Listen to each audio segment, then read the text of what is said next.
And then of course, ang calculations ng pH and pOH, buffers and buffer capacity. And guys, marami mga students ang medyo na-challenge sa last part, which is about systematic approach to multiple equilibria. Ilagi ko na sa board exam. So class A, let's start with acid-base equilibria. So recall from basic in org, we have Arrhenius definition. So this defines acids as substances that produce H plus in aqueous solution. Example, hydrochloric acid. On the other hand, Arrhenius base produces hydroxides in aqueous solution. Example, sodium hydroxide. You already know guys that this definition is limited. So we have another one, Bronsted-Lowry definition. So ito guys, ang important here in our lesson. So acids are proton donors, bases are proton acceptors. Ikalo class, HCl is the acid here. Water, ma'am, anong role niya? Water plays the role of the base. As you can see, ang gagawin ng proton ay HCl. So water will be getting this proton from HCl, thereby converting HCl into its conjugate base, chloride. And then water is converted to H2O+.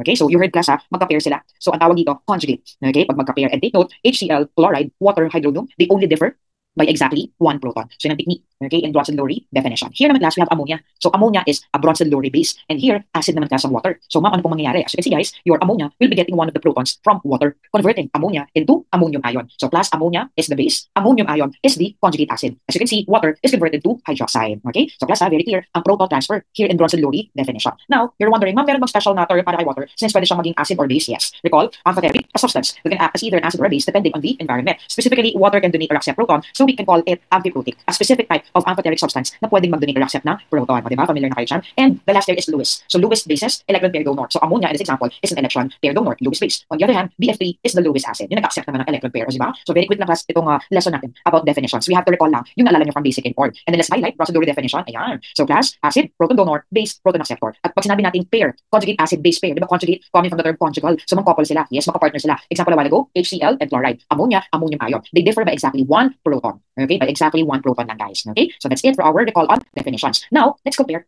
Paano ba mamix na nalaman kung weak ang acid or strong? Class, you should know the equilibrium constant for the ionization. Another term, dissociation. Ionization or dissociation ng mga acids and bases. Everybody, let's have this. So, strong muna. Mas madali kasi ang strong. Ionization of strong acid. Example, HCl. As you can see here, class, ito yung kanina sa Bronsted-Lowry definition natin. So, HCl in water. Ma'am, lagi bang may water? Yes. Acids and bases are aqueous solutions. So, in water, HCl ionizes or dissociates into chloride and hydronium ion. Ma'am, tama ba yung arrow na ginamit nyo? Yes, I'm sure. Because for strong acid, the ionization or dissociation is full or complete. And take note class, ito ang kanyang Ka value. Wow, ang taas. 1.3 times 10 to the 6. Ma'am, more than 1 million? Yes. Okay, ganun class kalakas, strong nga eh. Ganun ka-strong ang HCl. Ma'am, question, bakit ganito yung equilibrium expression? Di ba chloride, hydronium, those are your products. Ma'am, nasan po ang HCl? I understand water kasi liquid. Ma'am, how about HCl? Di ba nga class, complete ionization. Everything becomes ions. There is no unionized acid. Okay? Full, complete ionization. I hope clear tayo, ganun class ang strong acid or strong base. Again, full, complete ionization. Okay, kaya ang laki-laki na equilibrium constant niya, 1.3 times 10 to the 6. Ka is the acid ionization constant. So class, a strong acid or a strong base is a strong electrolyte and completely ionizes in water the very, very large Kas or Kbs. Alright? Next, paano naman ang weak acid? No, example,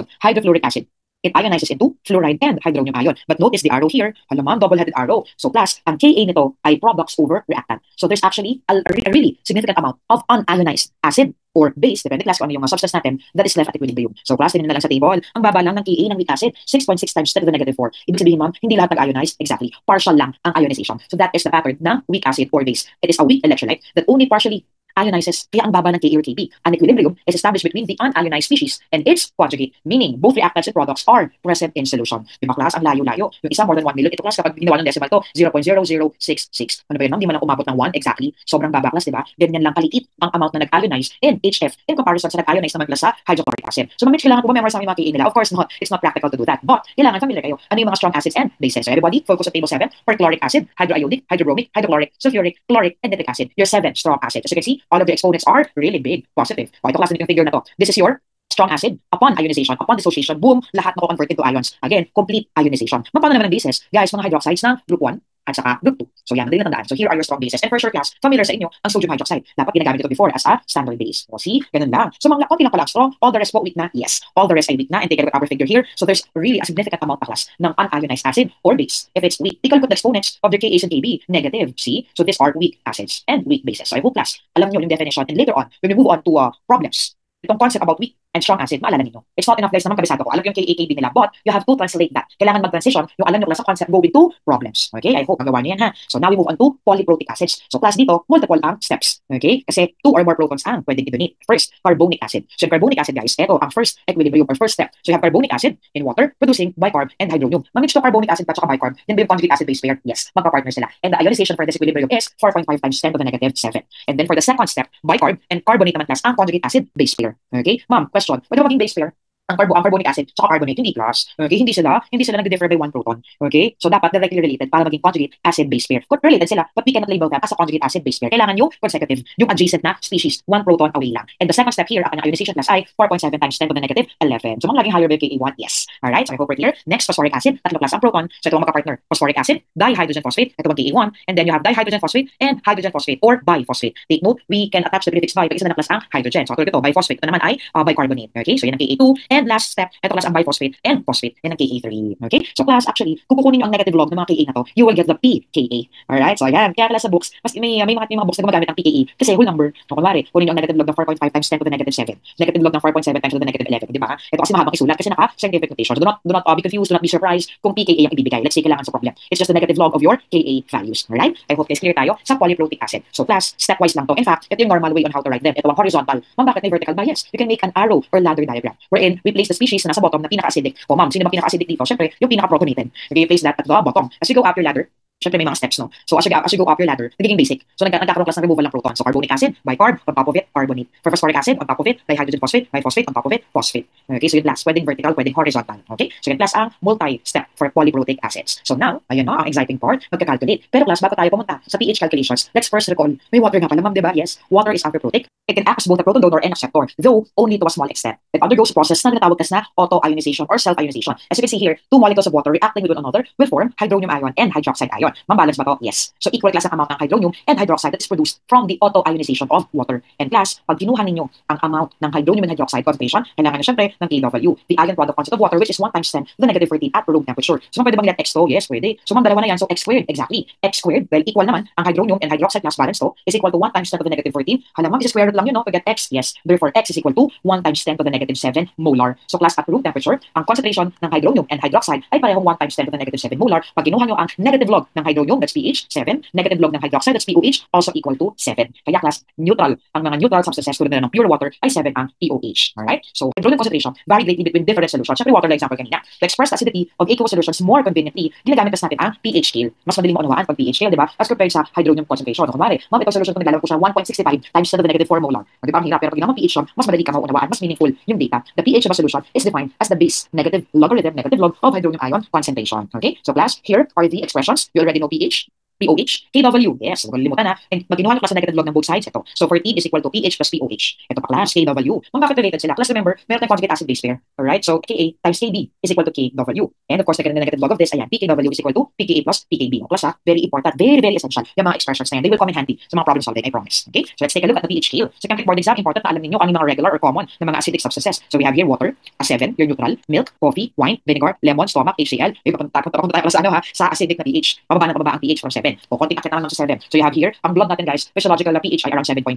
Then you have baking soda, milk of magnesia, na lagi lumalabas sa board exam ng Chemtech. Plus nasa names natin, ito ha, common names yan enriching. Milk of magnesia is the common name for magnesium hydroxide. Then you have ammonia, soap, bleach, drain cleaner. Papunta naman tayo sa basic, pataas ng pataas plus ang pH. Okay, so syempre, dapat familiar kayo class sa pH scale at yung mga regular na acidic and basic substances. Alright? So next class, ayan, magka-calculate na nga. Ma'am, ano ba mas madali i-calculate? Strong or weak? Syempre strong. Kasi complete ang ionization, direct substitution ng class. So negative log lang ma'am, ng initial concentration, ganun lang, yes. Okay, syempre, kailan yung stoichiometry ha? Kung ilan yung protons na dinodonate class ng acid. But, if it's a weak acid, hala, gagamit tayo class ng equilibrium calculation. Bakit ma'am? Di ba class, kanina nga, dinefine natin ang weak acid. So the weak acid or base will only partially ionize. Hindi lahat naging ions. Merong malaking significant na amount pa ang unionized na acid. Ma'am, paano naging H3O plus yan? For a monoprotic acid plus equal to. Okay? For a monoprotic acid equal yan. Kaya, pwede yung X and X squared. See? Ma'am, paano naging quadratic na naman? Okay. O class, makinig ha. Gagawa kayo I-stable. But for those na mabilis na mag-solve, mabilis ako, promise, magaling na ako. I don't need an I-stable anymore. Eh di wow. Kung hindi mo na kailangan, go lang. Basta tama yung magiging expression. Okay? Walang problem sa akin. Basta kung marunong ka na mag-shortcut, you understand the concepts and then the math. Okay? Chemistry part, then the math part of the problem. Kasi yung chemistry part ng problem, understanding strong versus weak acid, which I explained na earlier. The math part comes here kapag nagka-I-stable na kayo. And then of course, i-apply nyo na yung quadratic formula or quadratic function. Okay? So class, para sa mga gustong ma-master pa kung paano ma-equilibrium calculation, you can follow me here using an I-stable. So here's your reactant HA, and then your product hydronium, and A minus the conjugate. So class, ito ang initial concentration. Halimbawa, 0.5. Lalagay mo dyan, 0.5 molar. 0, 0 pa, wala pang ions na napoproduce initially. But during the change, your HA, your arbitrary acid, weak acid, mababawasan siya because it will undergo ionization. And then plus X naman sa product ions. And then at equilibrium, you just subtract X. Okay? So ayan na class, ang quadratic form. So sa mga nakalimot na gagawin dito class, yan, ito tsaka to, cross multiply. Then, transpose sa kabilang side para everything equal to 0. Okay? So class, ano ba ang magandang gawin para dito? Dapat marunong kayong mag-quadratic equation. quadratic function sa calculator nyo, guys. Sinabi ko na to kanina, sa part 1, solubility equilibria, so dapat marunong na kayo mag-quadratic. This is your A is equal to 1, B is your Ka value, or kung base naman siya, Kb, and then minus, o diba, minus na negative yan, negative Ka times concentration of HA. So yun plus ang A, B, C na i-input nyo in your calculator for the quadratic function. So ma'am, paano ko walang quadratic yung calculator ko? Hindi dapat marunong ko mag-quadratic formula. Negative B plus minus square root of B squared minus 4AC all over 2A. O diba, walang excuse. Kasi may quadratic formula talaga, kaya naman yung class Emmanuel. Okay? So yan, ang pinagkaiba ng strong acid and weak acid. Mga applicable sa base dito, no? Syempre, yung base magiging Kb naman. Sa base na pinaproduce naman ay hydroxide. Okay? So class, let's solve. Sige nga, practice tayo. Let's practice the problems there in your manual. First, calculate the pH of 0.120 molar nitrous acid. The Ka, 7.1 times 10 to the negative 4. Class, kahit ito ay nasa manual na, solve na sa manual, please, makinig at mag-solve din. Syempre, kasi ako nag-solve niyan. Nasa manual niyan, maayos yung tingnan, napansin nyo, organize tayo mag-solve. Pero, pag kayo na, gawin nyo rin. Iba pa rin guys, so kayo ang nagsulat, kayo ang nag-isip, kayo pumunta sa calcul, kayo nakakita ng correct answer. Okay? Iba pa rin yun. Kaya, you follow. Alright? So guys, first step, we write the ionization. Second step, we write the equilibrium expression. And then we create our I-stable. So, mamish equal lang to, itong hydronium sa nitrite. Syempre, 1 is to 1 eh. Diba? X and X. So, X squared lang yung dalawang yun. And then, of course, yung nitrous acid, 0.12 minus X. Yan. Ano ang gagawin? O sa mga limot na, guys ha, pakibalikan ng math bridging part 1 at part 2. Kung talaga may problem kayo sa math part. I hope you remember, ito, tsaka to, mag-cross multiply. Then, ililipat sa kabilang side, transpose, mananegate, magkakaroon ng change or reversal in their charges or signs nila. So, X squared plus 7.1 times 10 to the negative 4x minus 8.52 times 10 to the negative 5 all equal to 0. So ito ang inyong A is equal to 1, ito ang inyong B, ang Ka value, at ito ang C, ang Ka times concentration. So plus quadratic. Ma'am, okay lang bang solve quadratic, guys? Okay? Mas mainam, mas accurate kung kayo ay magka-quadratic function. So X equal to hydronium, di ba class pH? Kukunin mo ang negative log of hydronium concentration. So equal pala siya class 2, 8.88 times 10 to the negative 3 molar. If you get the negative log of this, pH is equal to 2.05. Ma'am, tama ba yun? Dapat po ba acidic siya? Yes. Okay? I hope guys clear tayo with this problem na nasa manual nyo rin. Okay? I'll give you another one. Ito class wala sa manual. Everyone, same procedure lang to. What is the percent ionization of 0.010 molar hydrocyanic acid, HCl, Ka 6.2 times 10 to the negative 10? So ma'am, promise, same procedure lang. Yes. Step 1, write the ionization. And step 2, write the Ka expression. Next step, I-stable. Diba? Madali lang. Okay? Sa mga nanonood ngayon, pwede kayo mag-pause. If you want to perform the problem, solve the problem yourselves. Okay? Sana pa, sinusunod nyo ha. This is for you. Kailangan kasi guys, ma-hone natin, ma-train natin kayo yung problem solving skills nyo. At kung class, for example 1A, kung passive lang kayo na learner, or passive ka lang na reviewee, nanonood ka lang, spectator, ayon ka lang, ay hindi ako mag-solve, feeling ko kasi na-absorb ko na yun. Hindi na ako kagaling, ina-absorb ko na yun, hindi ako nagka-calculate, hindi ako nagsusulat, pero ako galing ako. Okay, duda ko dyan sa mga ganyang taktika, sa mga ganyang technique. Okay? So plus, maniwala po sa akin, mahalaga na kayo nagsusulat, nagsusolve, nag-iisip. Okay? Yun ang training talaga na kailangan mag-work sa inyo. Okay? Sana makinig po kay Ma'am Mitch. So here is your expression now in terms of x. So, ma'am, paano nga ulit? Multiply this and this. Cross multiply. And then bring everything to one side of your equation para maging equal to 0. So, x squared plus 6.2 times 10 to the negative 10, x minus 6.2 times 10 to the negative 12. O, ayan na naman, class, quadratic A, B, C. Pause the video if you want to do it yourselves. Okay? Para meron muna kayo sagot bago ko i-reveal. So, A, B, C, quadratic equation class. Ano makukuha natin, ma'am? X. X is your concentration of ions. Hydronium equal to cyanide. Okay? So, this is 2.5 times 10 to the negative 6 molar. O, mamaya na ba yung answer? Siyempre, class, hindi pa. Sabi kasi, percent ionization. Ibig sabihin, class, how much, okay, relative ang na-ionize percent. So ma'am, ibig sabihin, meron i-divide, no? Tapos times 100, exactly. So ito na yung class, ito yung amount, diba? Ito yung concentration na nag-ionize. Divide natin to by the initial concentration, wala nang iba, times 100. So the percent ionization is 0.025%. Alam mo, baba naman. Exactly. Weak acid, diba? Ang baba rin kasi class ng kanyang Ka constant. Okay? So sana naunawaan. Pareho lang yung procedure, nag-iba lang class sa last step. A while ago, calculation of pH pa naman, calculation of percent ionization. O sana ha, kaya-kaya na guys. Kasi sa exam, pwede rin to. Okay? Pwedeng either give it to, ang percent ionization, or hinahanap to. So hopefully guys, kaya nyo rin to i-solve on your own. Okay? So now class, we move on to, gulat ba kayo?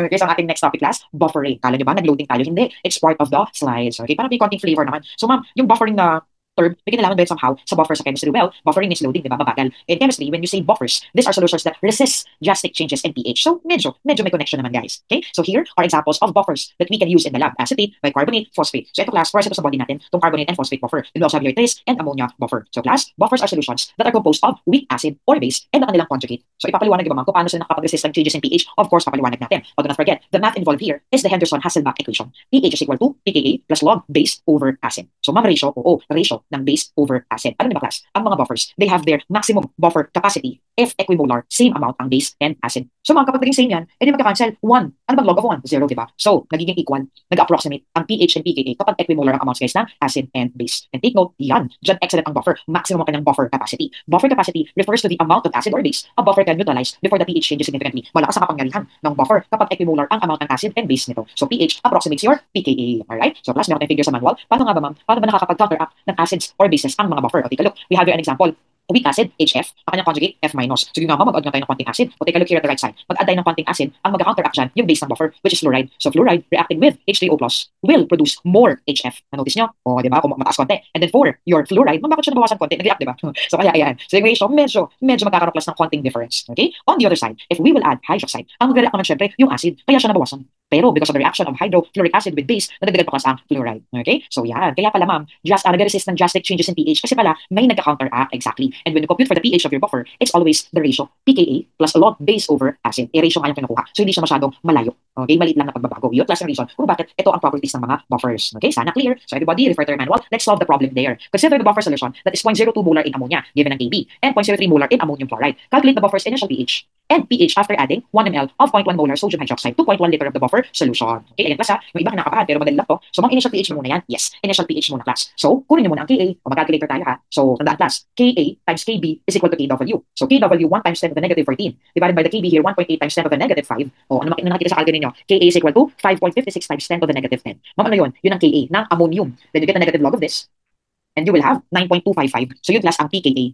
Okay, 9.255. Alright? And then, ito class ang kanyang log base over acid. So, ang kinuha yan, ma'am, syempre sa given. 0.02 molar ammonia and 0.03 molar ammonium. So, class ang initial pH ng ammonia buffer na to, 9.08. Now, mag-add ng konting base. Konti lang, 1 ml lang, magpapatak lang yan. O ma'am, ano po kanyang component ng ammonia buffer ang magka-counteract sa base? Syempre, yung acid. Okay? Ammonium ang magre-react class. So, mag-in-expect ba natin na tataas ng konti? Bahagya, itong 9.08, yes po. Konting-konti lang ang increase niya. So, class, ito ang reaction, ammonium reacting with hydroxide. Acid-base reaction yan, producing more ammonia. So, yung ammonia madadagdagan pa plus water. Class ha, gawa tayo na ay stable. But, please huwag kayo mako-confuse na kailangan nyo mag-work with moles dahil magkakaiba sila class ng volume. Ang ating buffer, 0.02 molar at 0.03 molar, ito ang volume nila. For base naman, 1 ml of 0.1 molar. So here class ang solution ko. So this is your ammonium, 0.03 molar, 0.1 liter ng buffer, cancel. Then here, para sa hydroxide, 0.1 mole per liter and 1 ml lang. Sa ammonia naman, 0.02 times 0.1. O ha? Madali lang yung class. Alam niyo naman ang mole. Mole can be obtained by multiplying molar to volume. So here, ang initial amount nila class. Ang daming zero, pwede ba mag-millimole ako? Pwede. Pag millimole ka, so ang ammonium ay 3 millimole. Ang hydroxide, 0.1. Ang ammonia, 2. O times 1,000 yun. Tapos mo kalilimutan, kung gusto mong naka-millimole ka, syempre, pag may volume ka pang kasama, dapat ml din siya. Pero later makita nyo, hindi ko siya divide ng volume. Kasi ratio to class. Okay? Change. So paano mo nalaman na yan ng change? Class yun ang pinakamaliit. So yung limited reactant. So mako-consume lang yung sodium hydroxide. Ubus yan class. Okay? Limited reactant, fully consumed. And your acid, bahagyan na bawasan. And yung base nyo, bahagyan na dagdagan. So makulit nga, ba't hindi mo na kailangan i-divide by volume yan? Di ba class? Sa Henderson-Hasselbalch, your ratio is what matters. Ratio of base over acid. So yung denominator nyo class na over volume, baka cancel din siya. So, ano mamang final pH niya? So, pKa na 9.255 plus log base over acid, 9.1. O ha, divide ng volume kasi magka-cancel din yung class para medyo makasave naman tayo ng time. Okay? So, ano, compare natin. Talaga ba mga tataas ba konti? Yes. So, dapat tataas ng konti kasi konting-konting base na naman ang in-add sa buffer solution. Okay? So, class hindi ito mahirap. Siguro yung iba sa inyo hindi lang talaga naka-practice noon ng stoichiometry problems, equilibrium problems. So, kaya class, pinapabalikan ko sa inyo ang Gen Chem 5 and 6 kasi if you did not had the chance before to really, okay, master stoic and equilibrium, this is now your opportunity. If the goal is to be good in stoic, para class mag-transcend naman to, mag-translate ito sa darating na exams natin. Okay? So, I hope guys, klaro tayo sa buffer problem na ito.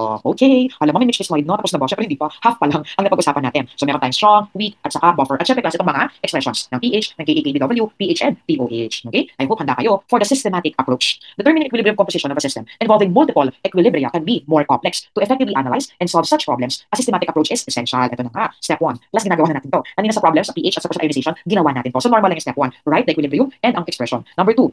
Yung unique species or unknowns, yun yung hinahanap. Okay, so kaya-kaya na rin yan. Step 3, combine. Alam mo, mag-combine ng equation. Ano po mga equation dyan? So later, meron tayong practice. And solve for one or more unknowns. Check any assumptions made during the setup and verify if they are valid. Very easy lang, di ba? So class, pakita ko na sa inyo ang list of equations. So arbitrary acid natin to ha. Arbitrary weak acid, HA. So HA dissociates to become hydronium and A-.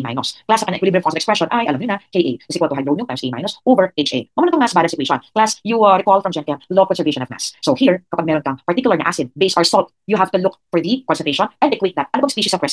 So if it's a weak acid, you have your weak acid HA, and dahil ito ay may equilibrium with its ions, kasama siya, kaya nga siya mass balance. So the species related to HA. O, diba? Madali lang. So HA plus A-. Charge balance naman class expresses neutrality. So lahat ng species na positive ang charge ay equal dapat sa mga species naman na negative ang charge. So isa lang ang positive here, ma'am, no hydronium. Ang negative, A-. At huwag kalilimutan ang presence of water. So water is the medium, it also ionizes to form hydronium and hydroxide. So ayan na class, ang mga equations. So magpapalihom, yes. And plus, itong mass balance at charge balance, makakombine nyo to kapag na-simplify nyo na yung equations nyo. Alright, so game. Practice tayo class. So the next mission is mass balance. So here are our solutions. And gagawa ng class ng mass balance equation. Okay, game ha. Pause kada solution para makapag-answer po kayo. So here is our first solution. 0.2 molar HF with acid. So ang present here are HF and its conjugate F-. Madali lang. Next, 0.1 molar acetic acid. So 0.1 molar is equal to acetic acid and acetate. Madali lang. Next, 0.05 molar chlorous acid and 0.1 molar sodium chloride. Ma'am, naku, ibig sabihin may common, no? Yes, may common. Ang paano si sodium? Sodium will have its own equation. 0.1 molar lang siya. Hindi natin pwedeng i-add plus ang sodium sa equilibrium ng chloride kasi hindi naman sila connected. Ma'am, paano? So 0.1 molar is equal to sodium. Yun na yun, may sarili siya equation. But for chloride-containing species, may sarili siya. O, tinan nyo class ha, galing sa chlorous acid, that's 0.05 molar. Galing sa sodium chloride, 0.1 molar yan. So 0.05 plus 0.1 is equal to chlorous acid and hypochlorite. Chloride. Okay, chloride yan, din hypochlorite, chloride. Okay? Ma'am, paano nangyari yun? O, class, yung acid, di ba, weak? Dahil weak acid yan, in equilibrium ito with its ion, with its conjugate base. Ayan, gets nyo. Eh, ma'am, bakit ito? Paano nagkaroon ng HCl2 rin yan? Class, ito ay conjugate base O, di ba may equilibrium? Forward, backward. O, see, I hope you remember. So, ang chloride, in equilibrium din with its conjugate acid na HClO2, chlorous acid. Kaya, magkasama. Ma'am, kahit na ito ay salt lang, talaga magkakaroon. Oo nga. Kasi nga, ang anion na to ay weak base. Ito ay conjugate base ng acid na HClO2. So, lagi silang magkasama. Package deal sila. O, gets na ba? So, package deal kapag galing ka ng weak acid or base, equilibrium. May arrow, di ba? Meron tayong double-headed arrow. Reversible. Okay, reversible yon. So, kaya, kahit salt lang yan, nag-ionize pa rin ang chloride ion to form HClO2. O, nakailang ulit na ako ha. So, sana guys, gets na yan. Okay? Next, 0.1 molar phosphoric acid. O, ma'am, sabihin niyo ba lahat ng species present? Yes. You remember kanina, polyphosphoric acid yan. So, you have the different species connected to H3PO4. Lahat sila present. Why? You have a weak acid system. Ito class ay present at equilibrium. Lahat ng species na yan. Okay? So, sana naunawaan natin itong ating practice for mass balance equation. Ito class, kayang-kaya nyo to. Okay, madali lang to. Now, nag-solve tayo ng problem. Nasa manual to. Listen. Write the MBE and CBE for 0.1 molar sodium bicarb. O ma'am, baka sabihin mo, bicarb lang to, present lahat. Galing kasi sa class ng weak. Diba? Ang bicarb can ionize to become carbonic acid and can also ionize to become carbonate. Weak nga eh. O, I hope gets yun. So, 0.1 molar is equal to sodium and also equal to the three species. Galing sa weak system. So, you have carbonic acid, bicarb, carbonate. Class for charge balance. Huwag niyong kalilimutan na kapag multiple ang charge ng ion, i-multiply mo pa siya sa charge na yun. Kaya kanina parang walang ganun, siguro 1. Diba? Pag times 1 naman, you don't need to multiply. But, kapag the third class ng carbonate, merong times 2. Kasi negative 2. Okay? Magnitude of 2 ang kanya charge. Okay? Malinaw tayo ha. Next. Look at the next problem. Calculate the pH of 1 times 10 to the negative 8 molar HCl. Plus kung wala kayo sa sarili, kukunin mo ang pH niya. Ma'am, 8 lang to eh. O tapos na ako ma'am ha. pH of this solution, 8. Have you realized na ang 8 ay basic na pH at room temperature? Papayag ka ba? Strong acid. Tapos basic yung pH. Hello? Papayag ka? Siyempre hindi. Okay? So ma'am, kapag ganito kababa yung concentration, okay pala mag-systematic approach. Actually, dapat nga lagi naka-systematic approach tayo. Okay? Para class sure ang magiging answer, ang magiging solution natin. So class, very, very dilute to. Ito ay 0.000000001 molar. Sobrang dilute. Okay, mas marami pang water here class sa solution na ito. Thus, systematic approach is the best approach for this kind of solution. Look at equilibrium. Alam niyo na yan, strong acid. For water, alam niyo na yan, hydronium and hydroxide. Ma'am, pong MBE, yan, di ba? Nasa next step na kayo. You provide the equations. O ma'am, ano kaya MBE nito? Di ba ma'am, dapat ilalagay natin yung dalawang species, no? Yung acid at saka yung conjugate base niya. Huwag mong kalilimutan, HCl is a strong acid. It ionizes completely lahat nagiging ions. Ibig sabihin, ma'am, makakancel yung term ng HCl. Exactly. Wala ng HCl sa right side kasi nga, class, complete ionization. Sana maliwanag ha. So 1 times 10 to the negative 8 molar is equal to chloride na lang, walang HCl. Bakit nga? Strong acid. Complete ang ionization. Lahat nagiging ions. Okay? Next, for water, syempre, ito class, ang kanyang magiging ambag ni water, yung hydroxide niya. For the CBE. Okay, everybody? Ito class, ang CBE, charge balance equation, positive is equal to negative. So ang chloride, ambag ng HCl, hydroxide, ambag naman class ng water. Hala ma'am, sabi sa isang step combine. Ma'am, ayan, pwede mo na palitan to. Exactly. So class, this will be our work equation na. Remember, you're getting pH. So you need hydronium. So ito na, ang ating work equation na. And then itong chloride, i-substitute niyo sa chloride term. Okay? It gives you like this. Magpaano yung dalawang unknown? Siyempre class, you can express hydroxide naman in terms of Kw and H3O+. So, ito na siya, using your Kw expression. Okay? So class, ano tandaan niyo pa? Pwede nga kasi tanggalin niyo ang H3O+, if you multiply both sides by H3O+, giving you this polynomial. Okay? So, quadratic na naman? Opo, quadratic. O, di ba kanina, kung gusto niyo mag-shortcut, 8 sana answer niyo eh. Okay? Kaso dilute solution na pala ito naman, water, exactly. So class, pag mag-gratic niyo to, you will get hydronium is equal to 1.05 times 10 to the negative 7 molar. Ay, oo nga ma'am, 6.98. Di ba? Medyo malayo class sa 8. So class, dapat talaga, ang ginagamit natin, systematic approach. So you need to provide your equations, the ionization, okay, including na ng water, ang MBE, ang CBE, and then solve again via quadratic equation. Okay? Sana class, nakafollow kayo. Nakailang ulit ako sa ibang parts ha. Sana nakafollow kayo. Very easy lang siya guys. Okay? So class, for the remaining part of this crash course, na hindi pa naman actually super kailangan, pero discuss ko na rin kasi ito ay nasa last stage ng acid-base equilibrium. Consider 0.1 molar acetic acid. Derive the expressions for alpha. Ma'am, ano po yung alpha? Fraction. Okay, fraction ng acetic acid at ng acetate. So, paano ma'am? Okay, look, systematic approach tayo ha. Ito ang equilibrium. Acetic acid, weak acid. Equation. Ito class ang mass balance equation. At ito ang Ka expression. O familiar kayo, di ba? So, paano po nalaman na ito yung denominator? Class A ng denominator kasi dalawa yung species natin. Acetic acid and acetate. Okay? Alpha 0 is the fraction of your mother substance. Ano yung mother substance natin? Acetic acid. Yung kanyang conjugate, acetate. Class, I correct this nga.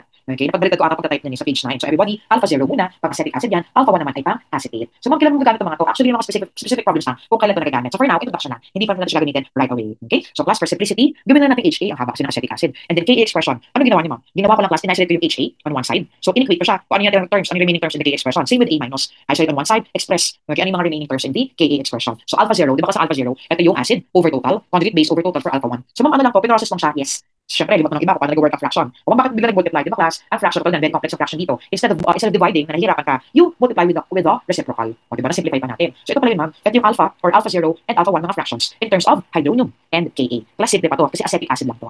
Okay, ito ay monoprotic acid lang. Kapag diprotic, you will see all the Kas. Okay, here. Ma'am, question, saan kukunin yung hydronium given yan class sa pH? So you transform pH into hydronium. Okay? So hindi pa na siya gagamitin for now, kasama lang siya dito sa lesson natin dahil ito ay acid. Okay? So sana class, medyo okay na kayo. Medyo dapat okay na kayo sa lesson on acid-base equilibria. Yay! O guys, here is our final Mitchley slide. So if you want 1A or yung mga on-site na nagtitake ng online makeup, pwede kayong magsulat sa mga index cards. Gawa kayo ng mga cards ninyo. Okay, para class, mas tumatak, mas maalala, mas ma-absorb ang mga equations. Lalo na sa equilibrium, napakaraming equations to remember. Alright? So class, huwag kalilimutan magsulat po ng solution 1A, hindi ko kayo nakikita. Okay, sana pag kayo ay sumusulat ng inyong practice test solutions sa booklet o for Anachem, blue ang booklet. Okay, in on-site sections 1B to 1F, kinukulat ko ang booklet nila, pinagmamasdan ko ang score at ang solution nila. Pero kayo 1A, hindi ko kayo nakikita. So be responsible, record, document your solutions. Para saan pa, maghuhula na lang ako. Wow! So class, dapat dinadocument niyan. Paano kayo magre-review? Sige nga, sa eval exam, sa mockboards, kung wala kang babalik ang solution mo. Ito ay slide ko pa nung grade 8. Tingnan nyo ha, Chem Grade 5, nag-start na, halos lahat ay problem solving. Okay? Sana nanunawaan nyo ko 1A. With Felix pa yan ha. So 1A, here now is your practice test 1. So please look for your copy of your practice test in Anachem and answer the 10 items for 20 minutes. Class, ito ang kailangan nyo ng molar mass. And one of the problems there, HCl is 36.46 gram per mole. So ito 1A.